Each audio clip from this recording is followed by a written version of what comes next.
본 방송은 2025년 방송통신위원회 방송통신발전기금의 지원사업 일환으로 제작된 작품입니다.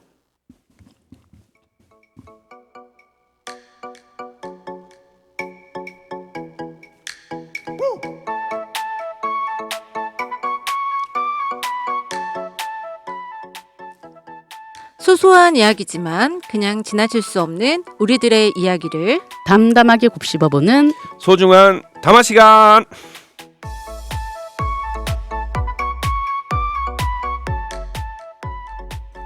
안녕하세요. 경발년의 소담소담의 저는 김배정이고요. 저는 문나연입니다. 그리고 저는 차 박사입니다.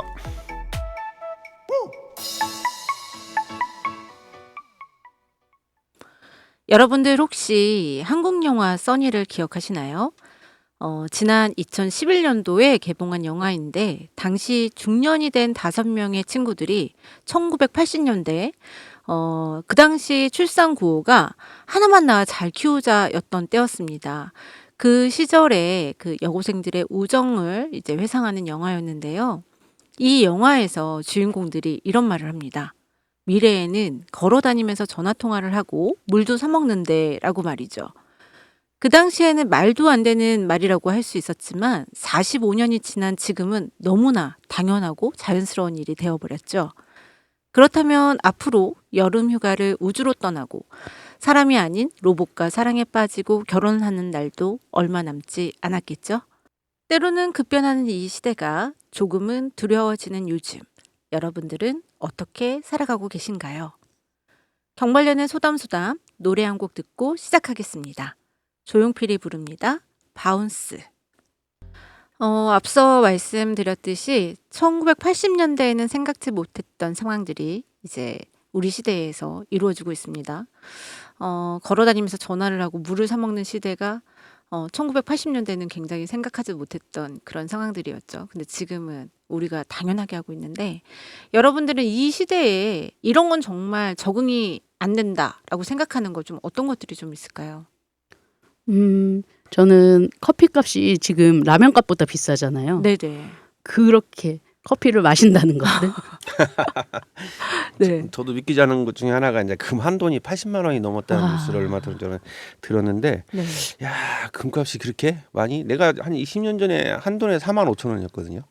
저는 우와. 10만 원까지는 기억나요. 10만 네. 원대까지는. 그때 제가 금 장사를 잠깐 했었을 때인데 기금속을 오. 좀 장사를 했었을 때 그때 계산했을 때가 14K를 계산하는데 4만 2천 원에서 4만 5천 원 사이를 놓고 계산을 했었거든요. 근데 그렇게 비하면 지금 어떻게 보면 20배 가까이 이상 오른 거잖아요. 그렇네요. 예. 저는 그게 또 갑자기 한 1년 사이에 예. 한 6개월 정도 전부터 올렸나요? 그렇죠. 예. 그래서 그 전까지만 해도 솔직히 네. 한 40만 원 정도면은 그만 예. 돈을 샀었는데 맞아요. 갑자기 몇 달 지나지 않아서 갑자기 80만 원이 됐다라는 게 정말 적응이 좀 잘 안 돼요. 그게 이제 돈의 가치가 좀 떨어지면서 나오는 현상들인데요. 네. 어떻게 보면 세계적으로 유동화, 그러니까 돈이 많이 너무나 많이 풀려 있어서 네. 어떤 물가 인플레이션의 영향이 아닐까. 아. 네. 그리고 이제 투자 자체도 생각하기에는 어떻게 보면 이제 달러도 불안하고 네. 어떻게 보면 이제 주식도 불안하고 그러니까 이제 안전자산으로 가는 아. 그 금이 좀 필요로 하고 그리고 이제 중국에서도 사실 금을 많이 사들이고 있거든요. 네. 그러니까 금 가격을 많이 올렸는데 한 일조를 하고 있는 게 중국이 많이 사들이는 부분도 하나의 일조를 하고 있다고도 하더라고요. 그러면 지금 금 사도 돼요? 금을 지금 실제로 현물을 사는 것보다는 네. 은행이라든가 증권사에 가서 그 네. 금 계좌라는 게 있어요. 네, 네. 그 금 계좌라는 걸 통해서 사게 되면 우리가 현물을 살 때에는 그 부가세. 부가세를 내야 되지만 네. 10%의 부가세를 내야 되지만 그건 이제 실제로 거래되는 금액으로만 사는 거고 금을 내가 현물로 갖고 있지 않기 때문에 금 투자를 하는 거에는 금 현물 대신 금 계좌를 통해서 금을 구매를 하면 어떻게 보면 재테크에도 도움이 될 것 같습니다. 네. 예. 좀 정리해서 얘기를 하자면 예. 우선 지금 이 순간에 금 투자는 네. 나쁘지 않다. 근데 금은바에 가서 금을 사는 것보다는 금 예. 통장을 만들어서 이제 그렇죠. 거기다가 예. 입금을 하는 게 훨씬 그렇죠. 더 예. 사고 팔기가 좋다는 거죠. 사고 팔기도 좋고 안정적이고 안정적이고. 예, 뭐 분실의 우려가 없지 않습니까? 네. 예. 문 변호사님 금 통장 있으세요? 아니요. 아, 빨리 가서 만드셔야 돼요. 네. 네, 저도 만들겠습니다. 네. 예, 그리고 또 이 시대에 적응이 정말 안 된다. 또 어떤 것이 좀 있을까요? 저는 출석거지도 좀 실제로 우아였거든요. 그러니까 출석거지라는 말 자체를 네. 이해하지 못하는 분들도 네. 있으실 거예요. 그러실 거예요. 네, 원래 개근상이 가장 좋은 거 아닌가요? 맞죠. 그렇죠. 그런데 네. 요즘은 다르죠. 예. 예.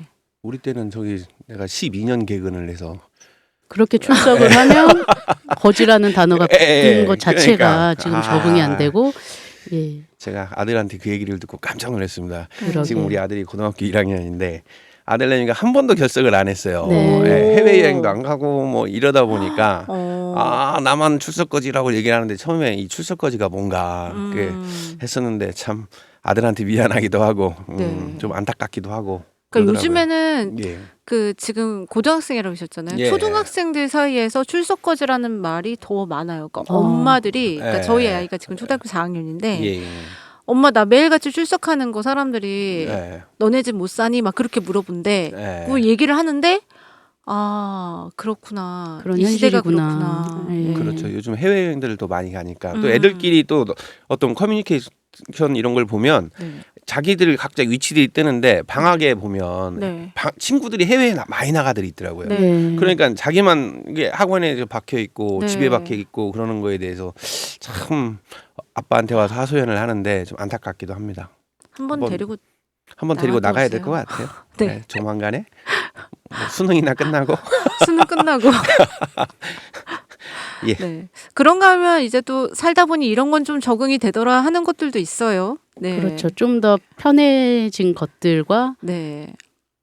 생각지도 못했는데 이런 일이 발생하다니 네. 라는 게 저는 그런 하루 만에 배달해주는 인터넷으로 주문하고 새벽에 네. 배달해주는 그런 환경들이 굿땡. 예. 예. 네, 그렇죠. 생각지도 못했는데 이제 적응이 돼서 이런 것들이 없는 해외에 나가면 너무 네. 불편해지고 네. 하는 것들이 있죠.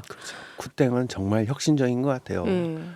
전날 저녁에 주문했는데 아침에 온다. 그러게요. 그러니까 밤 10시에 뭔가 예. 필요해서 딱 주문을 해놓으면 예. 새벽에 딱 와 있어요. 그러니까 정말 시간과 공간을 좀 뛰어넘는 그런 서비스가 아닌가 이런 생각도 네. 하고요. 네. 그리고 이제 반려동물이라고 하는 부분들도 예전하고는 좀 생각이 많이 네. 달라져서 옛날에는 그냥 동물이었는데. 예. 그러게요. 그렇죠. 그래서 근데 저희는 이제 저희 세대는 이제 보신탕을 먹던 세대이기는 네. 한데 이제 어쨌든 그런 부분 문화가 좀 많이 사라져서 좀 다행이다라고 생각을 해요. 저도 이제 집에서 반려동물을 키우고 있는데 네. 예, 그래서 이제 반려인으로서 어. 어떻게 보면은 그런 부분들은 빨리 잘 사라졌다라는 생각을 하고 있습니다. 예. 저도 그 인터넷과 관련해 가지고 예. 이제 커피를 마시잖아요. 네. 근데 커피를 이제 테이크아웃을 하러 딱 가면은 기다리는 시간이 너무나 많잖아요. 예. 근데 요즘에는 인터넷으로 네. 딱 그 주문만 해놓고 네. 바로 찾아갈 수 있게끔 어. 해놓는 그런 그렇죠. 그런 것도 부분이 굉장히- 너무 좋더라고요. 네. 그래서 집에서 나올 때 지하철 타러 가기 전에 예. 커피 한 잔 마시고 싶은데 하면 집에서 나오면서 이제 주문을 주문하면은 하고. 바로 이렇게 픽업해가지고 바로 가면 돼요. 예, 그런 것도 좋고 요즘 은행도 그런 서비스가 가능합니다. 은행이요? 예, 은행에서도 오. 이제 상담 이런 것들도 미리 아, 예약을 예. 해놓고 가면 이게 기다릴 필요 없이 바로바로 네. 이제 상담도 가능하거나 우리 번호표 펴고 그렇죠. 뽑고 이제 기다리는 게 예. 굉장히 불편했었는데 네. 그런 것도 이제 은행에서 핸드폰으로 먼저 예약을 해놓고 가면 바로바로 가능하더라고요. 네, 특히 네. 소아과 같은 경우에도 맞아요. 진료받을 때 예. 예. 뚝딱이라는 그런 앱을 통해서 네.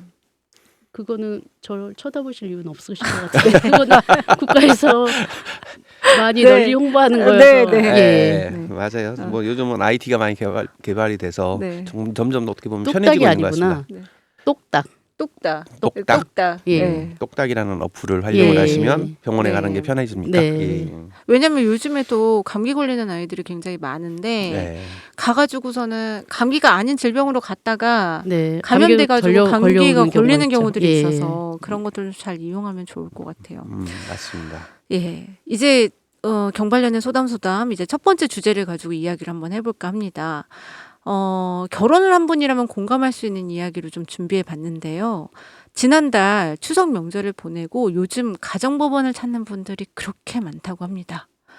왜 그런지 혹시 아시나요? 아무래도 뭐 이혼과 관련된 부분들은 아닐까요? 네, 맞습니다. 네. 그래서 오늘 첫 번째 이야기 주제는 명절 이후에 증가한 이혼율에 대해서 좀 이야기를 한번 해보려고 합니다. 오늘 주제 어떠세요? 문변은? 위험하죠. 위험해요? 네. 뭐가 위험해요? 이걸 남편이 듣는다거나 시댁에서 듣는다거나 하는 부분을 생각하면서 말을 해야 될 것 같네요. 아, 맞아요. 시부모님은 우리 며느리 출연하는 이 방송에 대해서 항상 관심을 듣고 두실 계셔. 수 있으니까. 아, 그러면 이 부분에 대해서는 며느리의 입장이 아니라 변호사 입장에서만 좀 얘기 좀 해주세요. 그러면 네. 좀 마음이 편해지죠. 네, 그렇게 하기로 예, 하겠습니다. 알겠습니다. 예, 예. 그렇게 해주세요. 네. 네. 저는 명절만 지나고 나면 맨날 와이프하고 싸우거든요, 사실. 왜요? 우리 어머니하고 와이프하고의 바라보는 견해가 좀 많이 달라져서 그래서 와이프는 항상 제사를 지내고 오면 나한테 다 서운하다고 나한테 이제 화풀이를 다 하는데 네. 정말 힘들어요. 제가 결혼 생활을 한 지가 한 7, 8년 돼 가는데 네. 예. 명절만 지나고 오면 저는 하루 종일 아무 말도 못 하고 그냥 주눅이 들어서 확실히 있어야 그게 되네. 있죠. 남편분들이 예. 눈치를 보는 것 같긴 해요. 예. 그렇죠. 그런 게 그럴 있죠. 수밖에 없더라고요. 근데 하루밖에 안 봐요? 한 일주일 이상 그러는 것 같아요. 그게 이제 가끔은 쌓이면 한 달 이상 가기도 하고, 네. 뭐 그것 때문에 이제 처음에는 신혼 때는 많이 싸우기도 했죠. 음. 예, 그래서 뭐 사내 못 사내까지 얘기가 나왔던 적도 좀 있었고, 네. 내가 이러려고 시집 온 건 아닌데 뭐 이래가면서.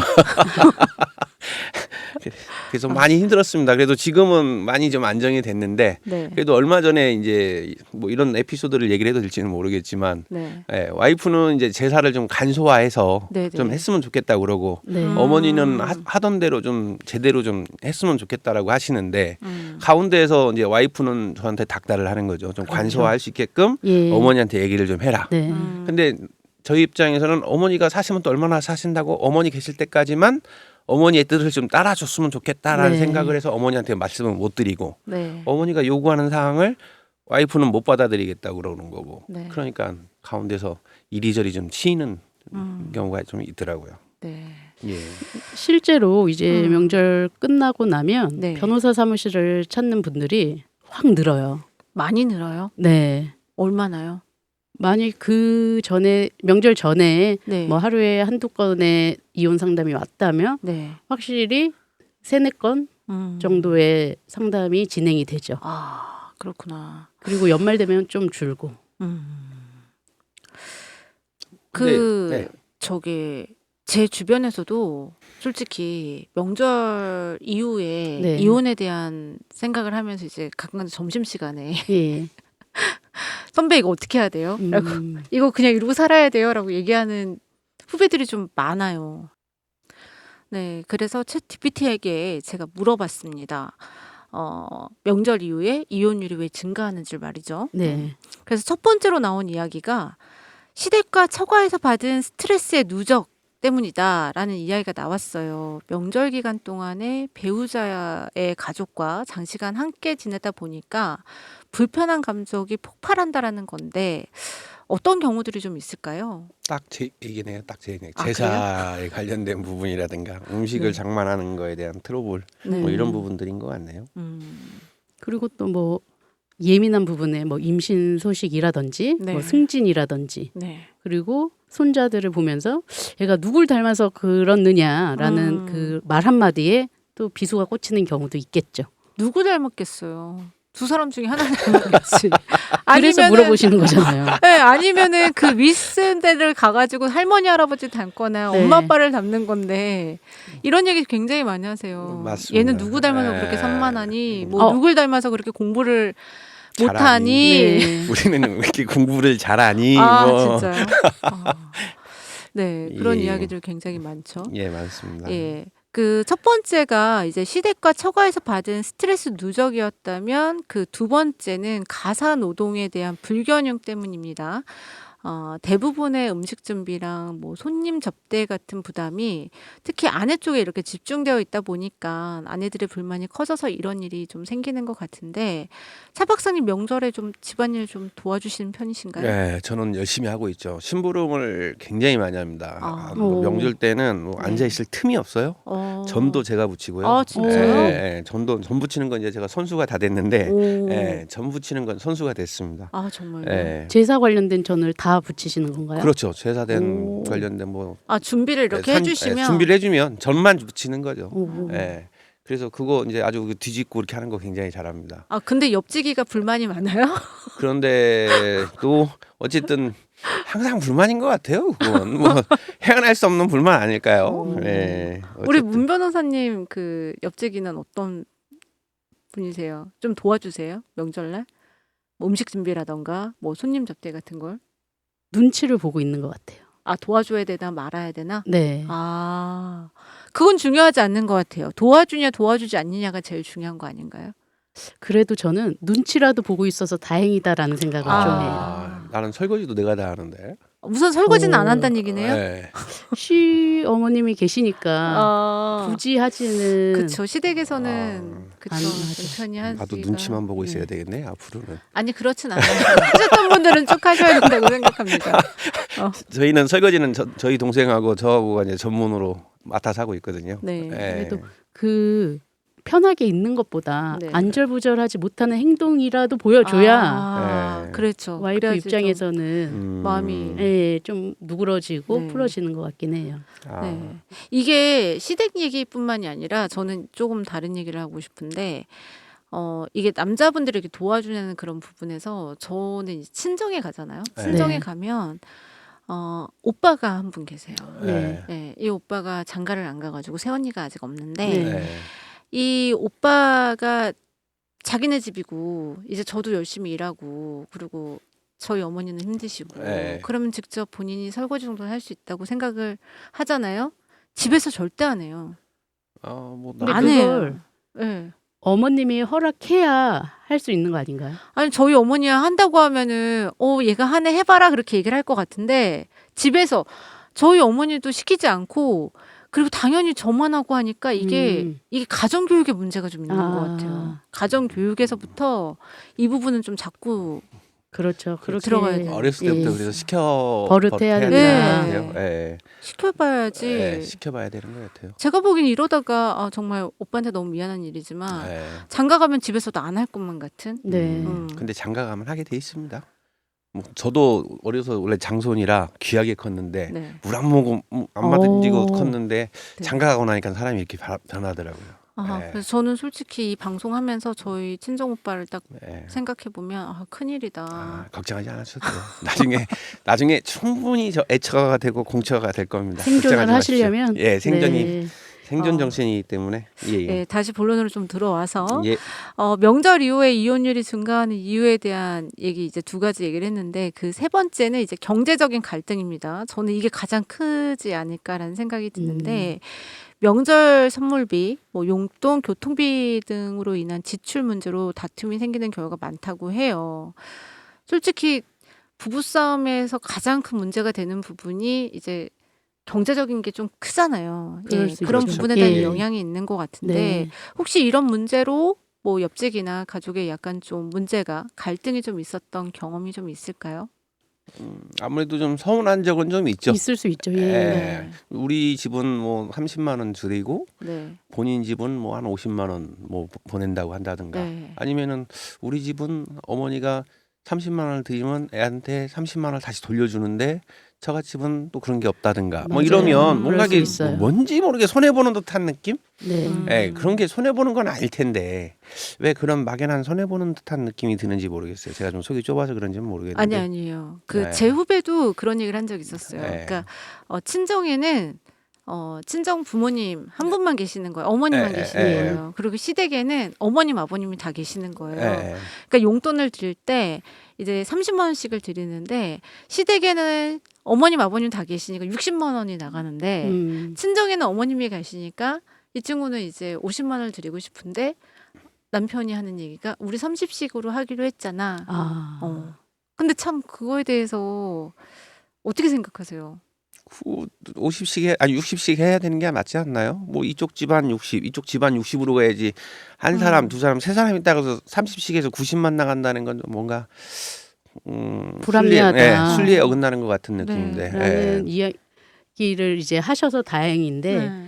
근데 내 배우자가 그렇게 생각하지 않는다면 음. 그걸 설득 생각해 봐서 안 된다면 음. 어떻게 이해하고 넘어가고 다른 방법을 생각을 해봐야 될 것 네. 같아요. 근데 마냥 저 사람은 그렇게 생각하는데 너는 왜 이렇게 생각해? 라고 한다면 결국엔 싸움밖에 될 수 없고 네. 이제 다른 방안을 찾는 것으로 대처를 해야 될 것 그러니까 같습니다. 자기가 좀 손해 본다는 생각으로 살면 아무런 문제가 발생을 안 하는데 이거 일일이 하나하나 꼬치꼬치 따져가면서 하려고 그러면 이렇게 피곤해지는 거죠.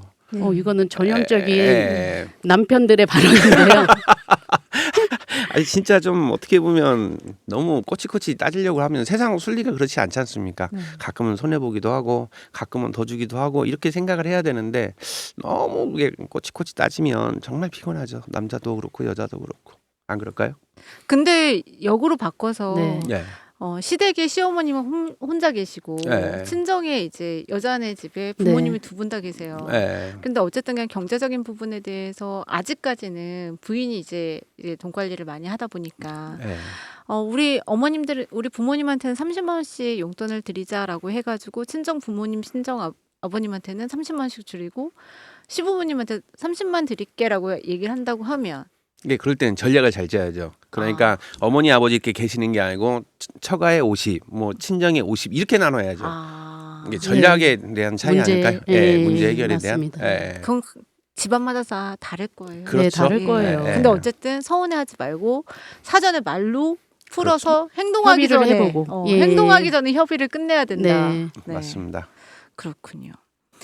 네, 이 외에도 이제 배우자 가족의 간섭 그리고 시부모님, 장인, 장모의 발언이나 태도 그런 부분에 대한 불쾌감이 쌓여서 갈등이 번지는 경우가 있다고 합니다. 네. 아, 사람이 그 좁은 공간에 네, 며칠간 모여 있는 부분이잖아요. 네, 그렇다면 누군가의 발언으로 누군가의 행동으로 마음의 음. 상처는 충분히 받을 수 있는 네. 환경이에요. 네. 그럼 그런 상처를 받았다면 이제 우리가 어떤 행동을 해야 될까? 어떻게 대응해야 될까? 그쵸. 그런 것들을 좀 고민해 보셔야 될 것 같습니다. 네. 이제는 좀 더 참아봐야 되겠다. 이런 부분들이 정말 절실할 때 아닐까요? 네. 그런데 네. 너무 이제 명절 스트레스와 함께 이제는 더 이상 못 참겠다는 결심으로 이어지는 거잖아요. 네. 네, 이혼의 이전 상담이라는 게 네, 그러니까 예를 들면 그런 거예요. 그 부모님들이, 그러니까 뭐 부부간의 문제에서는 네. 뭐 서로 이 사람이 지금 예민한 사람이고 예민한 성격이고 지금 힘든 상황이겠다, 막 그런 거를 좀 알고 있으니까 말조심 같은 게 좀 되는데 네, 이게 시부모님 같은 경우에는 오랜만에 아들을 보고 며느리를 보는 상황에서 그렇죠. 네.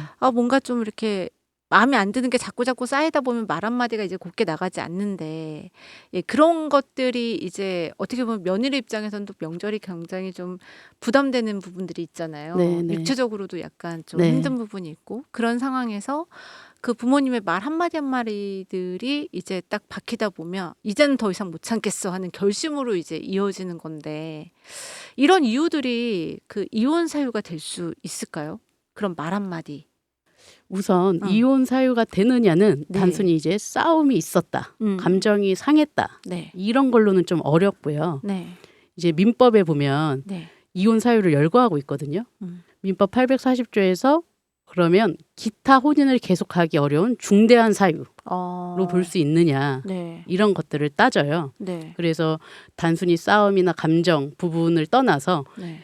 폭언이나 폭행, 모욕 같은 이런 것들로 이어지고 부당한 대우가 있었다라고 판단이 되면 이혼이 가능한 거고요. 네. 그러면은 그러한 증거가 당연히 또 있어야 되겠죠. 뭐 문자나 녹음, 진단서처럼 이제 그런 일상적인 자료들로 증거를 제출을 해야 되죠. 그러면 증거를 남기기가 쉽지 않을 텐데. 쉽지 않죠. 네, 그러면 그런 걸 집에다가 몰래 카메라를 설치해놓고 네. 그런 걸 영상을 찍는다든가 네. 아니면 그런 것들을 몰래 카메라를 설치하는 게 불법은 아닌가요? 우선 네. 이제 이게 녹음하는 경우랑 네. 촬영이 되는 경우를 나눠봐야 되거든요. 예. 그래서 배우자가 이제 뭐 폭언이나 폭행을 막 하는 경우에 본인이 예. 이제 참여를 하면서 예. 대화를 녹음하는 것은 위법이 아니에요. 예. 그런데 배우자가 전혀 모르는 이제 사적인 공간에, 네. 집안 공간, 어느 공간에 네. 상시로 녹화 몰래카메라로 촬영을 하는 거는 통신보호비밀법이나 음. 성폭력 처벌법 위반이 될 수 있어요. 그러면 그래서- 예, 예. 예. 그러면 집에다 CCTV를 설치하는 경우도 또 많잖아요. 그러니까 CCTV 설치하는 경우 있죠. 예, 그러니까 이제 CCTV를 설치를 해놓고 있는 건 그것도 불법은 근데 아닌가요? 그 CCTV가 인지를 하고 상대방도 있었다면. 예, 예, 예. 상대방도 예. 인지를 하고 있었다면 문제가 되지 않습니다. 근데 인지를 못했을 경우가 네. 불법이 되는 건가 보네요. 예. 그래서 이 촬영하기 전에 음. 꼭 전문가들이랑 좀 상의를 하셔야 됩니다. 아니 근데 그런 건 괜찮지 않아요? 요즘에 아이 있는 집 같은 경우에는 아이의 그런 행동 같은 것들을 이렇게 보기 위해서 네. CCTV 많이 그렇죠. 설치하잖아요. 예. 근데 그렇게 설치되어 있는 걸 남편도 알고 있고 부인도 알고 있는 네. 상황에서 이제 집안에서 일어났던 이야기들이 다 이제 녹화가 되는 상황의 것들에서 나오는 가능하죠. 거는 예, 증거로 그러면 사용할 수 몰래 있다. 카메라가 아닌 거잖아요. 그쵸. 그러니까 증거로 사용할 수 있는 거죠. 적법한 행위이고. 근데 모르게끔 했던 거는 그러니까 그렇죠. 불법이 되는 어디 한번 예. 너 당해봐 설치를 해놓고 나서 몰래 촬영할 거야 그거는 안 된다는 네. 말씀이시네요. 네. 우선 부부간의 언행과 이제 폭행이 이혼 사유가 된다라는 거는 모든 분들이 좀 알고 계시는데 네네. 그 고부간의 갈등 있잖아요. 그렇죠. 예, 솔직히 고부간의 갈등이 부부 싸움의 가장 큰 원인이 될 경우도 되기도 하죠. 있는데, 예. 예. 그럼 부부간의 그러니까 고부간의 그 갈등이 이혼 사유가 되는 경우는 없나요? 어떻게들 생각하세요? 이 부분에 대해서. 예전에 언론이나 이런 걸 통해서 보면 예. 그런 갈등도 많다고 들었어요. 네. 그러니까 요즘은 이혼 법정에 가면 당사자 이게 이혼 당사자들보다는 네. 이혼 당사자들의 부모들이 와서 많이 싸운다 그러더라고요. 그래서 이혼 당사자들 부모님들이 와서 막 싸우고 해서 이혼에 대한 사유들이 많다고 이렇게 네. 들은 것 같은데 그런 부분이 가능하지 않을까요? 저는 솔직히 가능할 것 같다는 생각이 들어요. 예. 왜냐면 이게 그 부모님들이 저희가 생각하는 그러니까 저희 시부모님도 그렇고 네. 여기 뭐 다들 그렇지만 저희 시부모님은 다 괜찮긴 한데 네. 간혹 가다가 정말 문제가 될 만한 시어머니들이 좀 있으세요. 많이 있습니다. 아주 많아요. 네. 예. 진짜 며느리를 때리는 시어머니도 전 봤고, 네. 예. 그리고 또 며느리한테 욕을 하시는 분도 봤고, 네. 예. 그러니까 뭐 이간질에 대한 문제를 떠나서 이 언행이나 그런 것들이 너무 좀 좋지 않은 분들이 참 많으세요. 그래서 저는 고부간의 갈등이 이혼 사유가 될 거라고 생각이 되는데 어떤가요? 우선 우리가 생각하는 간단한 고부간의 갈등만으로는 네. 이혼이 인정될 수는 없어요. 아, 그래요. 그런데 네. 고부간의 네. 갈등이 지속적으로 이어지고 음. 반복적으로 이어져서 네. 또 배우자가 이런 부분에 대해서 적극적으로 간섭하지 아니하고 방임하고 있다면 이게 직계 존속의 부당한 대우라고 볼 수도 있거든요. 네. 우리나라 민법에는 직계 존속이 네. 나에 대해서 부당한 대우를 한다. 네. 배우자의 직계 존속이 나에 대해서 또 부당한 대우를 한다 하면 이걸 이혼 사유로 들고 있거든요. 그렇기 때문에 고부간의 갈등도 그 침해의 중대성이나 반복성, 지속성을 본다면 이혼 사유로도 볼 수 있습니다. 네. 네, 가족이 함께하는 명절이지만 그런 만큼 사건 사고도 많은 것 같습니다. 그렇다면은 명절 이후 이혼율을 줄이기 위한 노력 어떤 것들이 좀 있을까요? 제 생각에는 네. 결국에는 균형과 소통이 핵심인 것 같거든요. 네. 그래서 뭐 시댁에 가거나 처가에 갔을 때 방문도 좀 네. 균형 있게 하고 가사 돌봄에 대한 부담도 좀 공평할 수 있도록 네. 이 시기만은 네. 이 명절 시기만은 네. 공평할 수 있도록 서로 노력을 해야 될 것 같고요. 네. 그리고 상대방한테 또 너무 많이 기대를 하지도 말고 맞아요. 기대를 안 하면 실망도 떨어지고 네. 실망도 없고. 네. 그리고 또 감정이 쌓이기 전에 명절이 다가기 전에 네. 대화로 감정을 좀 정리하는 게 좋을 것 같습니다. 네. 남편들은 미리 선물 같은 거 준비하는 것도 너무 나쁘지 않을 좋죠. 것 같아요. 너무 네. 좋겠다. 너무 좋죠. 맞습니다. 예. 네. 명절 후 이혼을 결심하게 되는 장소가 있다고 합니다. 다름 아닌 그 명절 후에 귀갓길 차안이라고 하는데 아, 묵은 감정의 부부간의 대화가 단절되고 감정이 격해지면 차 안에서 이혼 소리를 준비하는 경우도 많다고 해요.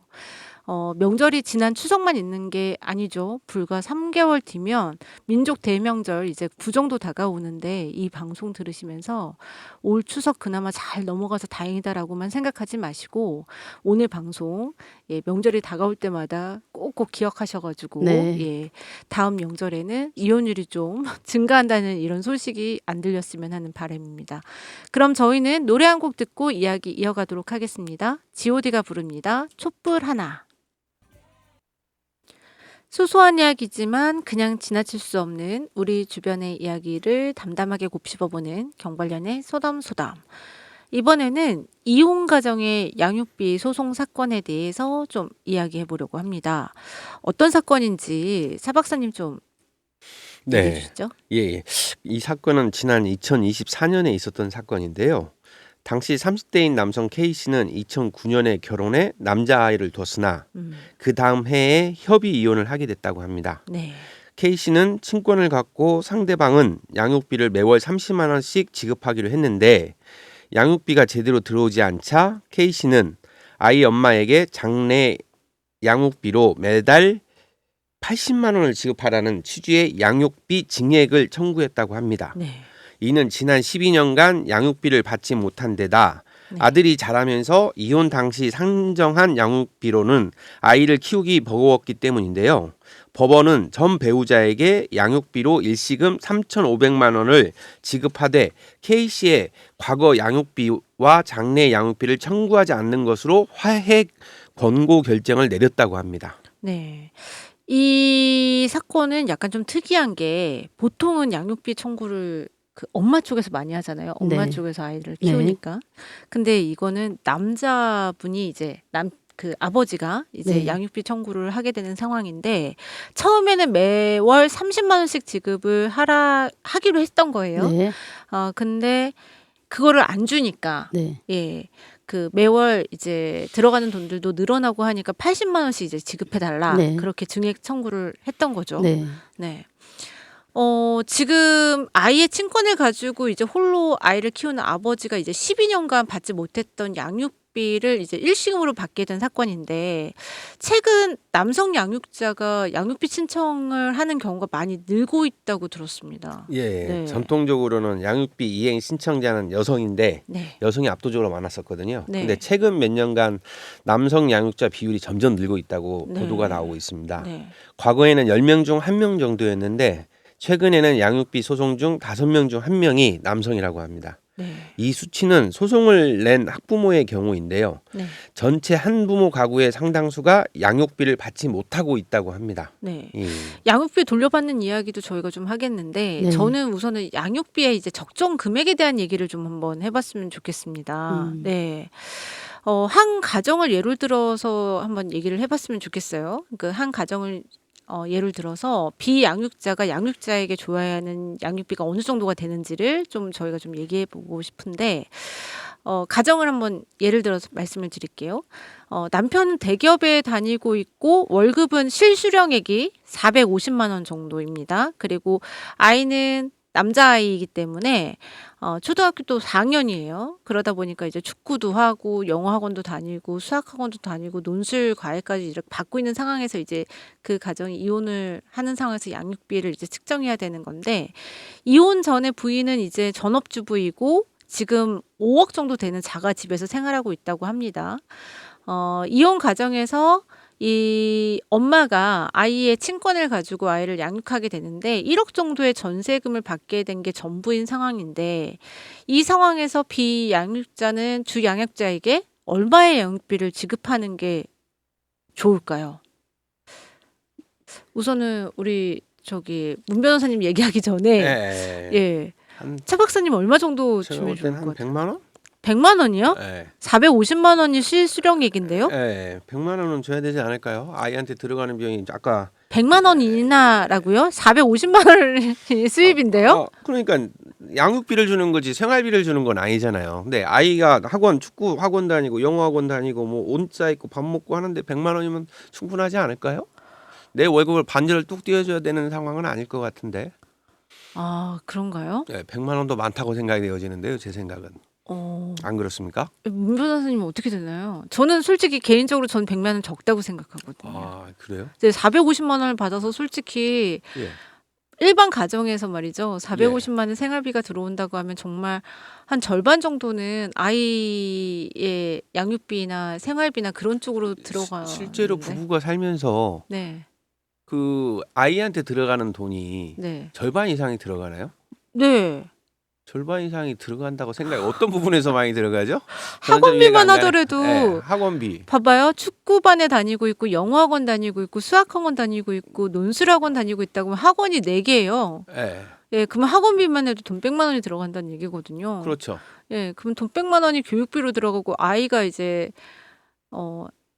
식사도 해야 되고 예, 옷도 살펴야 되는데 100만 원. 근데 양육이라고 하는 건 네. 남자의 목만 있는 건 아니잖아요. 아. 그 반절 부담을 해야 된다고 하면 내가 100만 원을 내놓으면 그 전초도 100만 원을 내야 된다는 게 저는 생각이 그런 거고. 그러면 200만 원이면 아이 키우는데 문제가 되지 않지 않을까요? 네, 우선 저희는 그런데 문 예, 변호사님 어떻게 되나요? 제 생각이 우선 예. 가정법원에서 예. 이 사안을 딱 본다면 네. 형식적으로 예. 양육비 산정 기준표를 봐요. 네. 그래서 말씀하신 대로 그 450만 원이 네. 부부 합산의 소득이냐, 네. 그 일방만의 소득이냐. 네, 네. 그래서 가정법원은 부부 합산의 소득으로 네. 먼저 그 금액을 계산하고 네. 그다음에 나이별로 아이의 나이별로 금액을 조금씩 늘려 나가는데 네.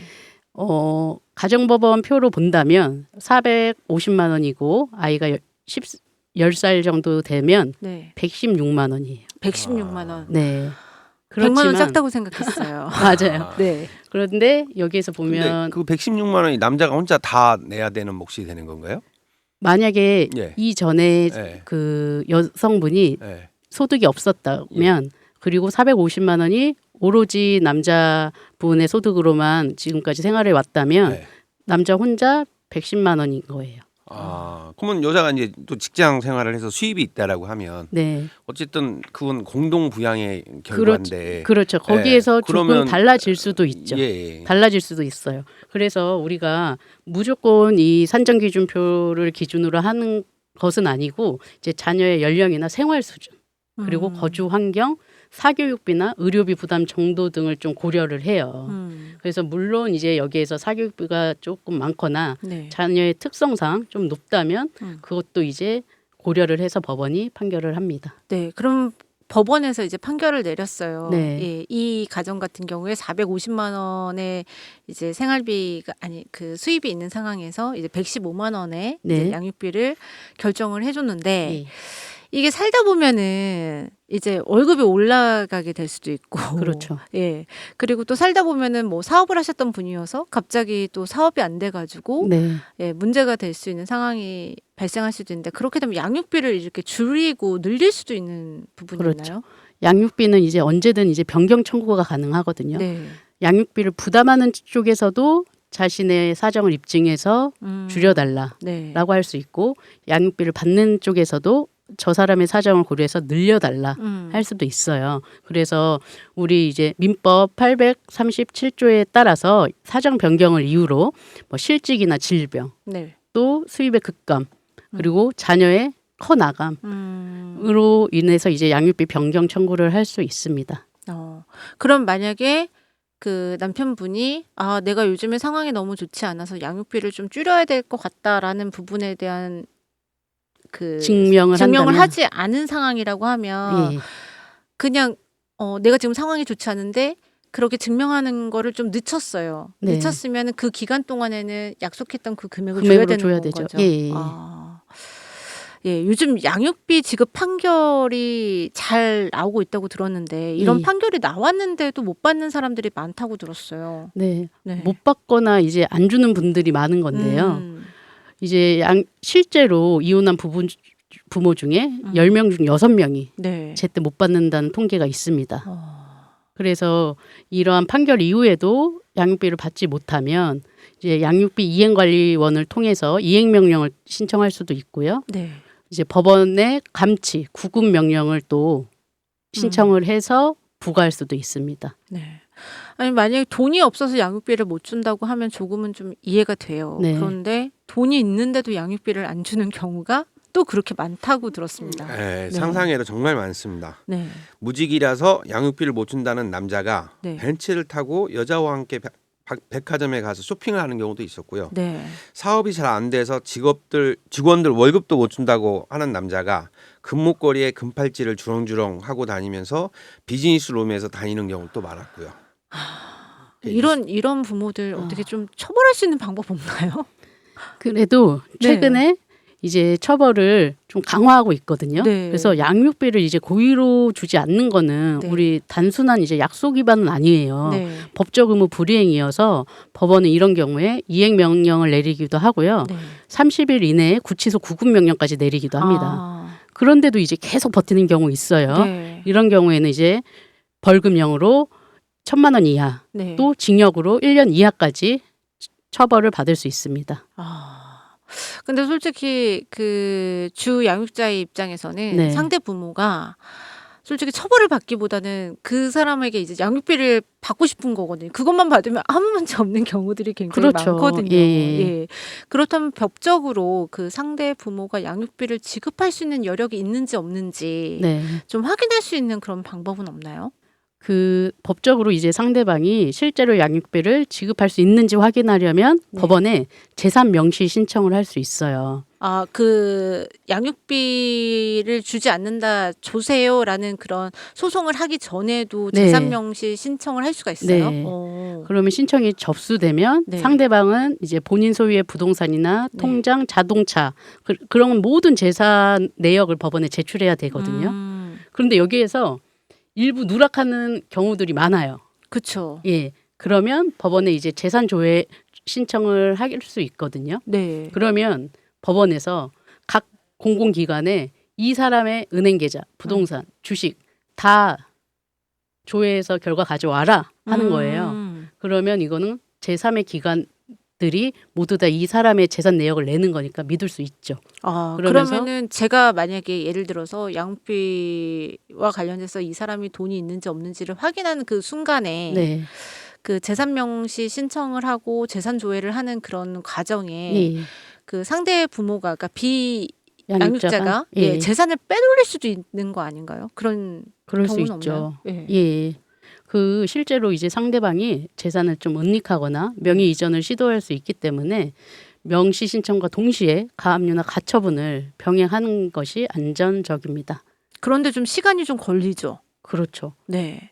이- 그런 시간들이 좀 걸리다 보니까 어떻게 보면은 탐정들에게 이런 걸 의뢰하는 그런 한부모 가정들이 좀 많다라고 들었는데 탐정들은 어떤 방법으로 좀 이렇게 상대방, 그러니까 비양육자의 재산을 좀 파악할 수 있나요? 예, 보통은 이제 행적 조사라는 것을 하는데요. 네. 그 사람의 행동을 통해 알 수 있는 것들이 많이 있습니다. 음. 그러니까 평상시 핸드폰으로 주식 어플을 자주 보는 사람이라면 네. 분명 주식을 하는 사람이고 주식에 투자한 돈이 있다라고 볼 수 있는 거고요. 오. 그리고 어떤 술집을 다니느라 아니면 어떤 운동을 주로 하는지 어떤 차를 타고 다니는지를 보면 그 사람이 양육비를 지급할 수 있는지 없는지 정도를 알 수도 있는 거죠. 저도 알 수 있을 것 같은데. 예. 변호사님 어떻게 생각하세요? 너무 필요한 조치라고 생각합니다. 오. 예. 우선 이러한 행적 조사를 통해서 네. 이 사람의 생활 여유를 법원에 증명함으로써 법원에서는 이 상대방에 대한 행위 자체를 안 좋게 볼 수 있거든요. 그래서 더욱 괘씸하게 볼 수도 있고 네. 이런 부분을 증거로 찾아서 제출한다면 양육비 소송을 신청하는 측면에 있어서 신청자에게 도움이 되겠죠. 전 정말 이 생각 못 했거든요. 이제 비양육자가 주식을 많이 본다. 그런 것들이 이제 행적조사에서 다 나타난다. 예. 그리고 운동하는 거나 어떤 차를 타고 다니고. 그렇죠. 차는 이제 주유를 작은 차는 기름값도 적게 들어가고 큰 차는 기름값도 많이 들어가고 또 다니는 게 어디를 다니느냐에 따라 또 다르니까 누구를 만나는지도 좀 다르니까요. 예, 예. 그런데 돈이 있는데 양육비를 안 주는 그 비양육자들 지금 저희가 얘기하고 있는데 이런 양육자들이 많다 보니까 나라에서는 양육비 선지급제를 도입한다고 해요. 그래서 그 양육비 선지급제 아시는 분들도 많으시겠지만 아직 좀 생소하신 분들도 많으실 것 같은데 어떤 제도인지 좀 설명 좀 해주세요. 예. 비양육자로부터 양육비를 제때 받지 못하는 경우 나라에서 양육자에게 선지급하는 제도입니다. 먼저 돈을 준다라는 거죠. 그렇죠. 양육비를. 예, 예. 그래서 신청을 하면 1인당 20만 원을 선지급을 받을 수 있는데 선지급된 금액은 추후 비양육자에게 청구하게 되는 거죠. 세금처럼요? 네, 세금처럼. 오. 그래서 이제 구상권 청구라고도 볼 수 있는 거죠. 그렇죠. 예, 예. 그러면 그런데 이제 신청한 분들이 너무 많아서 지금 신청하면 순서를 기다려야 할 정도라고 합니다. 아, 그러니까 굉장히 그것도 쉽지만은 않은 거죠. 네. 우선 순서를 기다려야 되는 것도 중요하지만 네. 지금 자녀 한 명을 우리가 키우는 데 있어서 그 기본적으로 이제 사회적으로 인정하는 금액이 한 70만 원 정도라고 들었거든요. 예. 그런데 선지급제에서 20만 원 정도다. 이 가격은 너무 좀 적은 거 아닌가 싶어요. 어떻게 보세요? 우선 20만 원이라도 네. 긴급적으로 생활을 하라. 네. 최소한으로라도 생활을 하라라는 의미로서 네. 국가가 좀 간섭 내지 도와준다는 것에 대해서는 저는 의미가 있다고 봐요. 네, 그런데- 그건 복지 차원으로서 필요하다고 어. 생각합니다. 예. 그런데 또 비양육자 입장에서 야 20만 원 그래. 너가 그렇게 신청했지. 그러면 나는 할 거 다 한 거 나머지 돈은 못 줘. 막 그럴 수도 있을 것 같아요. 네, 그런 경우도 있다고 합니다. 그래서 아. 정부는 선지급금을 강제 징수 형태로 회수한다고 합니다. 네. 먼저 채무자에게 정기적으로 선지급금 회수 통지서를 보내고 이에 따르지 않으면 30일 이상 기한을 정해 납부를 독촉한 뒤 국세 강제 징수 형태로 회수한다고 합니다. 그러니까 아무래도 이제 나라에서 강제로 징수할 수 있는 방법이 생기니까 아무래도 안 주고 버티기는 쉽지 않지 않겠습니까? 네. 그런데 이런 제도가 누구에게나 다 해당되는 건 또 아니라면서요. 그렇죠. 네. 예. 그 해당 대상자는 직전 3개월 연속 양육비를 받지 못하고 가구의 소득 인정액이 기준 중위소득의 150% 이하이면서 양육비 이행 확보를 위해 노력한 양육자여야 한다고 합니다.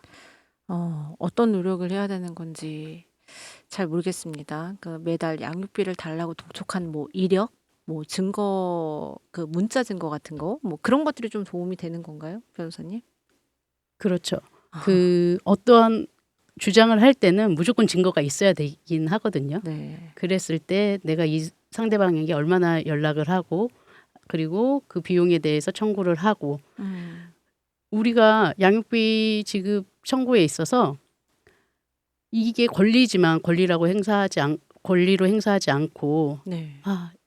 상대방이 도의적인 책임인 정도 아닌가라고 하면서 이걸 계속 권리 행사를 하지 않는 부모들이 있어요. 이럴 경우에는 나라에서 선지급하지 못한다. 네. 그래도 여력이 되는 거 아니냐라고 본다는 거죠. 네. 예전에는 양육비 한 푼 못 주면서 그 친모 친부가 호화 생활을 한다라는 기사가 정말 뉴스처럼 들렸습니다. 그런데 요즘은 그런 사람들이 한둘이 아니다 보니까 뉴스같이 느껴지지도 않죠. 부모로서의 책임감 그리고 의무, 비양육자라면 양육비 지급으로부터 시작해 보는 것은 어떨까 싶습니다. 오늘 준비한 이야기는 여기까지고요. 저희는 아이유의 네모의 꿈 들으면서 여기서 인사드리도록 하겠습니다. 함께해 주신 여러분 감사합니다. 감사합니다.